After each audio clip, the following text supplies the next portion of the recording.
जय गुरुदेव, जय जगदम्बा। आप सभी का स्वागत है शिव शक्ति कृपा साधना चैनल पे। मैं कन्हैया भगत आप सभी का स्वागत करता हूं अपनी चैनल।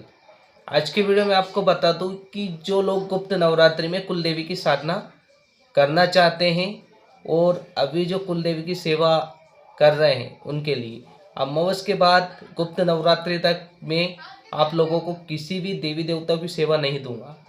जो लोग सेवा करना चाहते हैं कुल देवी की, कुल देवता की, पितरों की, वो अभी कल के दिन में आप प्राप्त कर लें। सेवा प्राप्त करने के लिए क्या करना, ये सारी जानकारी मैंने चैनल पर वीडियो पर डाल रखी है, वहाँ से देखकर आप कर सकते हैं। दूसरा, बिना काम के आप मैसेज करते हैं तो बिना काम के मैसेज ना करें। समय मिलने पर आपके कोई सवाल होंगे तो उसका जवाब मैं दे दूंगा। पहले वीडियो देख ले। वीडियो में ऐसा होगा ही नहीं कि आपको कोई सवाल आपके अंदर उठे, क्योंकि मैं स्पष्ट रूप से सारी चीज़ें बता देता हूँ, इससे कि किसी भी प्रकार का अगर आपके अंदर संशय है वो भी मिट जाता है। तो जो लोग हमसे सेवा प्राप्त करना चाहते हैं वो कल के दिन में प्राप्त कर लें, और कल के दिन में ही आपको भोग देकर अगले दिन से सेवा स्टार्ट करवा दी जाएगी। शनिवार को जो लोग सेवा स्टार्ट करना चाहते हैं वो किस प्रकार से सेवा स्टार्ट करें, पहले आपको बता दूं।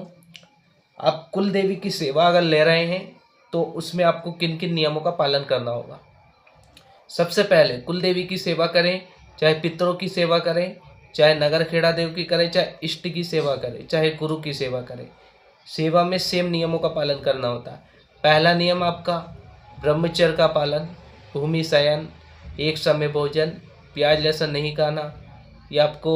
इसके बाद ये झूठ नहीं बोलना, बिना काम किसी की निंदा नहीं करना, इन चीज़ों का पहले आपको त्याग करना होगा सेवा के अंतर्गत।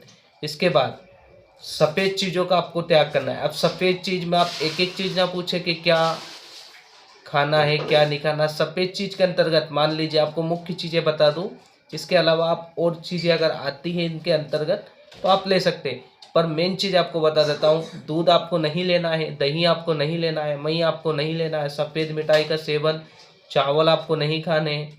जो सफ़ेद के अंतर्गत आ गई, इन चीज़ों का आपको त्याग करना है जब तक आपकी सेवा चल रही।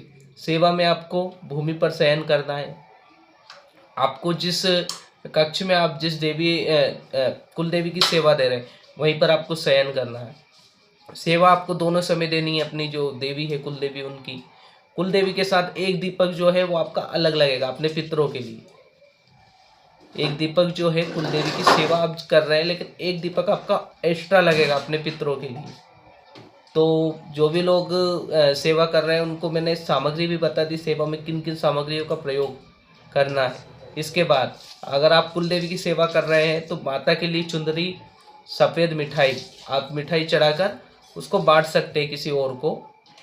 ये प्रसाद रूप में आप ले सकते हैं। उसमें इतना सेवा के अंतर्गत आप अगर लेते हैं, लेकिन प्रसाद रूप में लेते हैं तो कोई परेशानी नहीं होगी।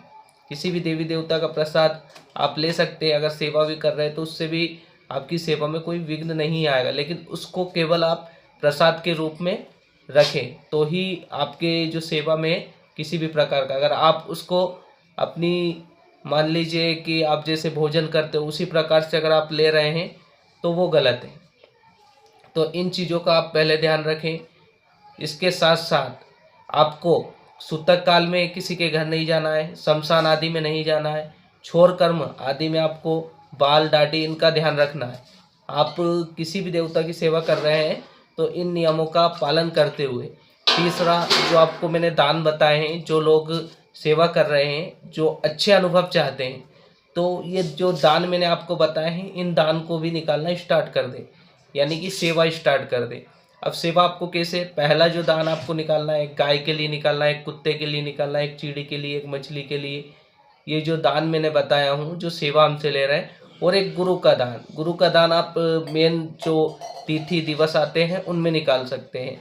जैसे कि मान लीजिए आप पूर्णिमा में निकाल दीजिए, अमावस में आप गुरु का दान निकाल दीजिए। आप हमसे सीख रहे हैं, हमसे अगर आपको ऊर्जा प्राप्त हो रही है, आपको अनुभव प्राप्त हो रहे हैं, मार्गदर्शन प्राप्त हो रहा है, तो आपको एक हिस्सा लास्ट में जो है अपनी स्वेच्छा से निकालना है दान। उसमें आप जरूरी नहीं कि आप इतना दान दें, चाहे 1 रुपये का दें या 11 रुपये का, क्योंकि आपको जहाँ से ऊर्जा मिल रही है, जहाँ से आपको मार्गदर्शन मिल रहा है, जहाँ से शक्ति का प्रादुर्भाव हो रहा है, वहाँ आपको देना ही होगा दान, जिससे कि आपके देवी देवता जो भी हैं वो आपसे जुड़े, उनकी ऊर्जा आपसे जुड़े और कार्य हो। तो जो लोग कुल देवी की सेवा कर रहे हैं उन लोगों के लिए यह वीडियो, इसमें पूरी जानकारी मैंने दे दी है, नियम बता दिए हैं।